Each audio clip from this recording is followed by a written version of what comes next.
NDA घटक दल के सभी नेता बीजेपी पहले कह चुकी है इसको खोलो, और बीजेपी शराब के पक्ष में, ड्रोन के पक्ष में नहीं है। तो शराब पर पुनर्विचार करने की जरूरत है। नीतीश कुमार जी राजा राम मोहन राय हो जाए, भगवान हो जाए। देखिए, दो तीन बात समझने का प्रयास कीजिए। पहले तो इनकी मंशा समझिए, ये इतने जल्दीबाजी क्या है। आप अग्निवीर कौन है? अग्निवीर एक बुद्ध राजा के हत्यारे का बेटा, और इसके पीछे क्या है? कई सारी आइडियोलॉजी को खत्म करने की पूरी तैयारी। पहले समझिए, अग्निवीर एक ऐसे शासक का बेटा जिसने बुद्ध राजा की हत्या की। फर्स्ट, सेकेंड, अग्निवीर के बारे में दूसरी बात समझिए, ये पूरा का पूरा कंप्लीट रूप से इस हिंदुस्तान के युवाओं के भीतर जो क्रांति है, जो जज्बात है, जो सेंटीमेंट है, जो इंसानियत के प्रति, समाज को बचाने, राष्ट्र को बचाने के प्रति, उसके जज्बात को, उसके सेंटीमेंट को खत्म कर मुर्दा बना देना और अनसिक्योर्ड लाइफ करके, ना सैनिक, ना पेंशन, ना पैसा, ना नौकरी, बस उन्हें गुलाम बनाने की। और गुलाम किसकी? एक तरफ भारत नाइजीरिया से नीचे चला गया, अदानी नंबर 1 पे चला गया, तो गुलाम कॉरपोरेट का। और आज जो जितनी जल्दीबाजी है डर और खौफ के बीच, सबसे बड़ी बात है सीआरपीसी भी सेना के ही पदाधिकारी देखेंगे। डराने का काम कि कोई अब ले ही नहीं सकता, कर ही नहीं सकता। और उसके बीच में फॉर्म में जाति। अब जाति शब्द क्यों दिए? जाति शब्द को वापस लो। पहले से ही हिंदुस्तान के सेना में अत्यंत पिछड़ा दलित माइनॉरिटीज के भागीदारी नहीं के बराबर है, शून्य पर है। या तो लीक दो फॉर्म में कि अत्यंत पिछड़ा दलित और अल्पसंख्यक सैनिक में बहाल नहीं होंगे। ओबीसी की भी संख्या बहुत रेयर होती है इसमें। तो जो हालात है उसमें गंभीर साजिश है, आप इसको समझने का प्रयास करिए, नहीं तो इतनी जल्दीबाजी।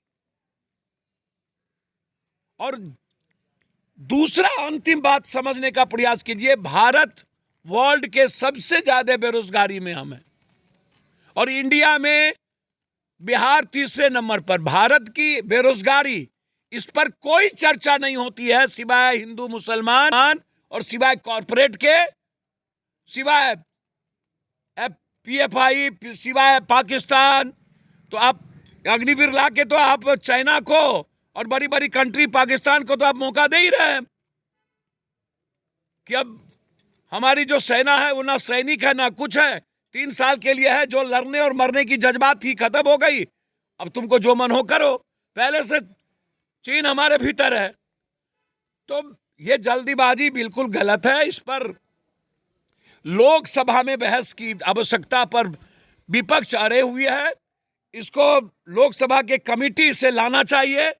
जब तक डिफेंस स्टैंडिंग कमेटी से यह पास नहीं होता है तब तक इसको रोक लगाना चाहिए, एग्जाम कंडक्ट नहीं करना चाहिए। सर, जहरीली शराब से लगातार बिहार में मौतें हो रही सर, हैं। शराब को मैं आग्रह करूंगा, मैं सलाह तो नहीं दे सकता नीतीश कुमार जी को, लेकिन जो परिस्थितियां हैं, जो हालात है बिहार की, 80% यूथ के हाथ में कोरैक्स, ड्रग्स, एस्मैक्स, सॉल्यूशन और व्हाइटनर जा चुका है। एनडीए के घटक दल के नेता ही कह रहे हैं कि बिहार में शराब। सर, मेरी बात समझिए, एनडीए घटक दल के सभी नेता बीजेपी पहले कह चुकी है इसको खोलो, और बीजेपी शराब के पक्ष में, ड्रोन के पक्ष में नहीं है। नीतीश कुमार जी का अपना जीने का आइडियोलॉजिकल पर्सनल स्टैंड है, और पर्सनल कैरियर वो से लाइफ चल सकता है। आप कल भगवान नीतीश जी हो जाए वो अलग पार्ट है, लेकिन ये पॉलिटिकल जो चीजें हैं, बिहार की जो सामाजिक चीज है, उसमें नए कानून की जरूरत है। आप पहले आपने घर घर खोल दिया, पंचायत में खोल दिया, अब आप आप उसको शहर में ले जाइए, ब्लॉक पर एक ही रखिए, कड़ाई करिए। जिस तरीके से आप दिल्ली में देख लीजिए, शराब में ईडी और सीबीआई इंक्वायरी हो गई, तो दिल्ली में शराब की जो टैक्सेस है उसको 80% बढ़ा दिया, तो बिहार में भी बढ़ा दीजिए। नीतीश बाबू सबसे पहले अंग्रेजी शराब नहीं, सबसे ज्यादा स्मैक्स, ड्रग्स, कोरैक्स और जहरीली शराब जो मिल रहा है बना करके उसको रोकने की जरूरत है। वहां अहमियत की अभी जो कुम्हरार में घटना घटी, मार दिया, विशाल एक सबसे बड़ा शराबी है जिसको वहां के थाना का बर्दाश्त प्राप्त है। कल हमारी एसपी साहब से बातचीत हुई, एक लौता बेटा था, कुम्हरार में मार दिया, कोई देखने वाला नहीं। और विशाल ये है कौन संरक्षण दे रहा है कुम्हरार के विशाल को?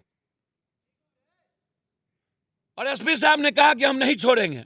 जहां शराब पिया गया, जो चीज भी मैं देख रहा हूं, तो शराब पर पुनर्विचार करने की जरूरत है। नीतीश कुमार जी का ह्यूमन सोच अच्छा है। नीतीश कुमार जी राजा राम मोहन राय हो जाए, भगवान हो जाए, लेकिन राजनीतिक और भारत की जो और दुनिया की जो सामाजिक संरचना है, विदेश में दारू पिएंगे, हिंदुस्तान में अन्य स्टेट में दारू पिएंगे, बिहार में नहीं पिएंगे, फैक्ट्री है तो आप पूरा हिंदुस्तान में दारू बंद कर दीजिए। तो तरीके को चेंज कर नई शराब नीति को लाना चाहिए और जहरीली शराब को चैलेंज के साथ बंद करना चाहिए। 3 महीने के अंदर फांसी की सजा, केस इंडोर्स हो, थानेदार बचने के लिए काम करती है। सबसे बड़ा दिक्कत है कि थानेदार भर दिन वसूली में लगे रहते हैं, पैसा पहुंचाने में। बेरोजगारी का ये आलम है कि 2 बोतल में लोग 800 रुपया कमा लेता है, इसलिए शराब का रेवेन्यू भी दूसरे स्टेट को जाता है। जो सरकार को जाना चाहिए वो नेता पदाधिकारी माफिया को जाता है। इसलिए शराब, दिल्ली और महाराष्ट्र से ज्यादा शराब की खपत और बिक्री भारत सरकार के लिस्ट में बिहार में है। इसलिए शराबबंदी पर तो कोई चर्चा करनी ही नहीं चाहिए। क्रॉस वोटिंग को लेकर तमाम दल की सर एक बात आप समझिए, जिसकी लाठी उसकी भैंस, जिसका गवर्नर, जिसका पैसा, जिसका अदानी, जिसकी अंबानी, जिसका ईडी, जिसका सीडी, वहां वोट जाएगा। राजद के कई विधायकों भैया राजद आप कितना विधायक टूटेगा कहना मुश्किल है, आप छोड़ दीजिए उसकी चिंता। राजद जब तक बीजेपी के साथ है तब तक राजद सुरक्षित है। राजद बीजेपी का सांठगांठ, मैं 3 सालों से ये बात कह रहा हूं कि सांठगांठ है, पहले बातचीत हो चुकी है। इसीलिए नीतीश कुमार मजबूर हो गए बीजेपी के साथ रहने के लिए, नहीं तो लालू यादव और नीतीश कुमार की सरकार बहुत पहले बन गई होती। राजद बिल्कुल, उसमें कौन बहस है। राजद के युवराज ने सही कहा था क्या नित्यानंद जी के बारे में? ये बात तो बहुत पहले से हो रही है। सही नहीं कहा था तो ईडी में कोर्ट में इंक्वायरी क्यों नहीं हो रही है, जांच क्यों नहीं हो रहा है? बिल्कुल सही कहा था।